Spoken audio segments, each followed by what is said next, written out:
మా అక్క గురించి అమ్మ గురించి పక్కన పెట్టు బావా, మా అన్న గురించి టెన్షన్ అవుతుంది. మొన్న రాఖీ గట్టనికి వస్తేనే ఇప్పటి వరకు కోపంగా ఉన్నాడు.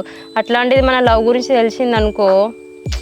ఓ అటు మా వాళ్ళందరూ ఒప్పుకున్నాక, ఇటు మీ అమ్మ మీ అక్క కూడా ఒప్పుకున్నాక, ఇక లాస్ట్కి మీ అన్న మాత్రం ఒప్పుకోక ఏం చేస్తాడే? ఒప్పుకుంటారులే.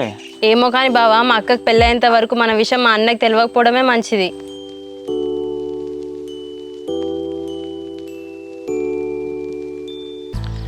అరే వరి అంతా ఎర్ర పడుతుంది, ఒక్కసారి యూరియా చల్లితే మంచిగా ఉండు.